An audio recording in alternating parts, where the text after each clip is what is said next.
Year 6, how you doing? Okay, we're moving on to something different today. Division with and without remainders. And we're using the old BSM, the bus stop method.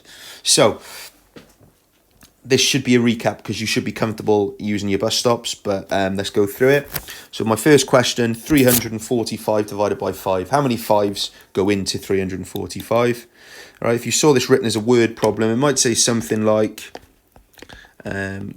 you have £345 to spend and you want to spend an equal amount every day for 5 days. How much money do you spend each day? So you'd have to split that amount of money by 5. Okay, so get my bus stop. I think I've got one underneath, but I'll do it by here now. So I put my number that I'm dividing in the bus stop and what I'm dividing by on the outside.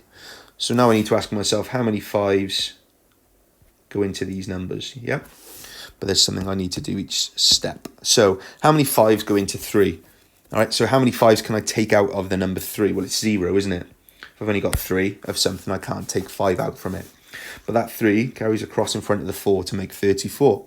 So how many 5s go into 34? Well, if I count up in 5s, 5, 10, 15, 20, 25, 30, I have to stop there, otherwise I go above 34.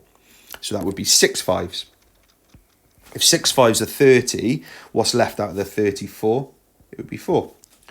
How many 5s are there in 45? The answer is 9. So 345 divided by 5 is 69. And if I wanted to check it using the inverse operation, I could do 69 times 5, which should give me 345. So 5 9s, we said, are 45.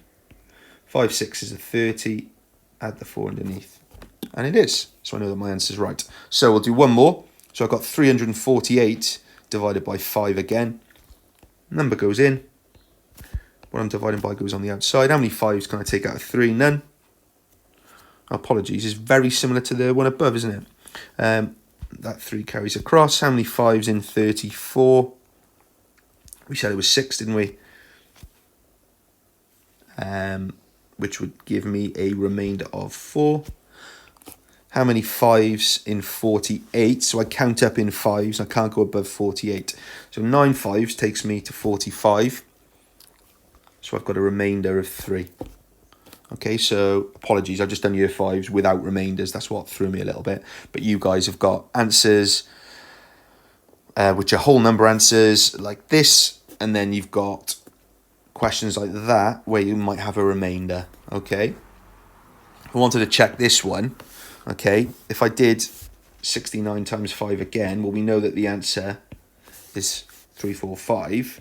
But then because I got the remainder 3, which I add on, that would make 348, which is the number in our question.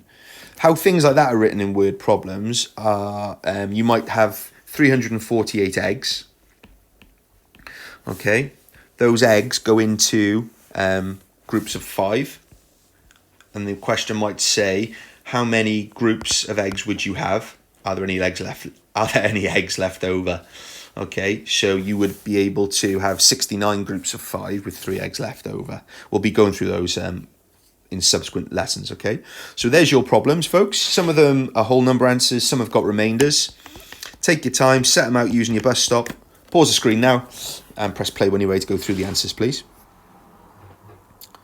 Okay, so going through the answers. First one is 80. Second one is 204. Then we've got 34. Then we've got 91. Then we've got 24, remainder 3. We've got a 45, remainder 4. 76, remainder 3. And we'll do the last one together. 538 divided by 8. So there's my bus stop. How many 8s go into 5? None. But that 5 gets carried across. How many 5s can I take out of... how many 8s can I take out of 53? So I know that 8 5s are 40. 6 8s are 48. So I have to stop there. What's left of 53? If I've taken out 48, it would be 5. So how many 8s go into 58? It would be 7. That's 56. So my remainder is 2. So a few of those were quite tricky. Okay, well done for having a go. Hopefully you got them all right, but don't worry because you'll get another chance tomorrow. Look forward to seeing you then. Bye for now.